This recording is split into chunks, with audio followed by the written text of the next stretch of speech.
Des actions mais pas de but ce samedi entre Lossi et Thio, deux équipes qui disputaient la 15e journée de Super League au stade Noumadélé. Des opportunités, il y en aura pourtant eu des deux côtés au cours d'une rencontre finalement assez ouverte. L'AS Lossi aura eu beau tenter de prendre à défaut Nathanaël Tangmelen, mais les Oranges auront soit manqué de justesse, soit ils seront venus buter sur un gardien de Thio décisif ce week-end.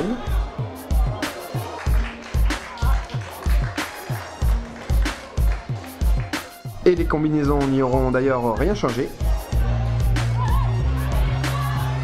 Le jeune Reynaldo Nonme se procurant à la 41e minute la plus grosse occasion de la première période. Face à Année, le buteur de la côte Est croise trop son tir et manque l'ouverture du score. De quoi inquiéter Thierry Sardo, d'autant que Thio Sport semble pouvoir compter sur le retour en forme d'Arsène Boawe, très actif samedi. La réplique de Lossi venait de Marek Hoché, dont la sublime volée aurait peut-être mérité meilleur sort. En seconde période, les deux formations allaient se rendre coup pour coup.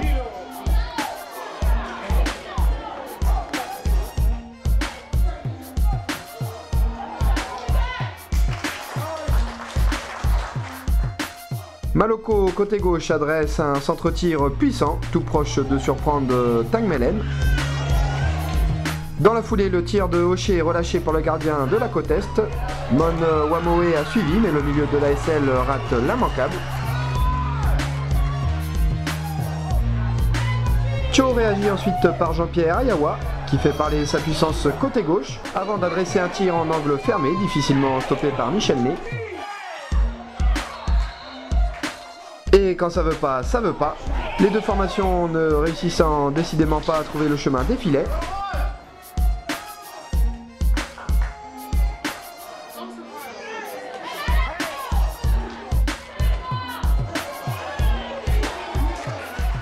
À l'image de cette énorme occasion d'Arsène Boawe en toute fin de match.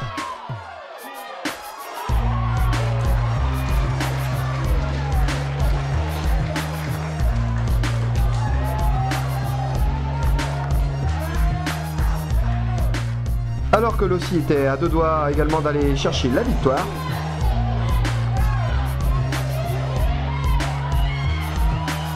Mais rien ne sera marqué entre Lossi et Thio, qui se quittent sur un score nul et vierge de 0-0. Le doute, il paraît plus que jamais être dans toutes les têtes des joueurs de l'AS Magenta. La mauvaise passe se poursuit pour le champion titre 2012 qui aura explosé ce week-end face à l'AS Wedge. Les coéquipiers de Noël Kaoudré ont donc sombré ce samedi, pourtant renforcés par le retour de Kalaj Nipat et celui de Jean-Patrick Wakanomune. L'ASM n'aura jamais paru rentrer dans son match, faisant preuve d'une maladresse inhabituelle en attaque et d'une fébrilité défensive parfois inquiétante. Wedge aura en tout cas su profiter de la situation pour aller chercher 4 points importants dans la course au maintien.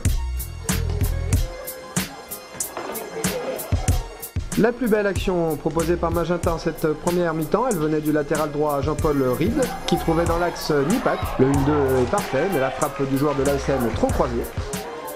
Wedge réagit par l'intermédiaire de Joseph Attalé, omniprésent samedi.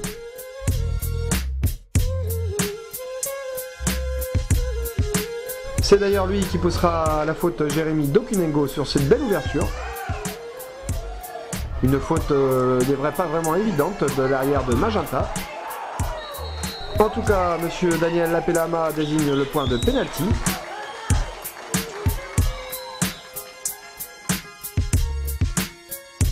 Un pénalty tout d'abord raté par Attalé, mais les joueurs entrés trop tôt dans la surface permettent au numéro 10 de Wedge d'avoir une seconde chance. Et cette fois-ci, ce sera la bonne. Juste avant la mi-temps, voilà l'AS Wedge qui prend les devants.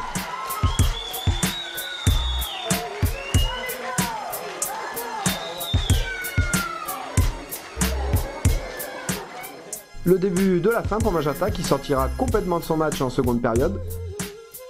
Joseph Milly, parti en profondeur, fixe parfaitement Forest avant de servir idéalement Edouard Mouine. Avec sang-froid, l'avant-centre des Bleus crucifie l'ASM.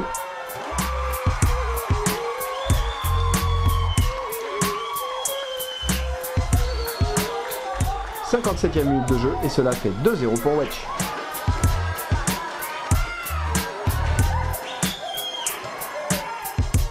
Anthony Adjapunia reste quant à lui très serein dans le jeu aérien.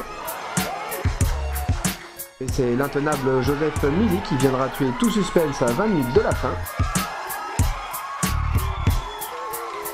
Samedi, Wedge était pratiquement du 100% de réussite, et en tout cas les protégés de Manu MSDL pourront se réjouir d'avoir fait preuve d'efficacité, ce qui leur avait d'ailleurs vraiment manqué tout au long de la phase aller.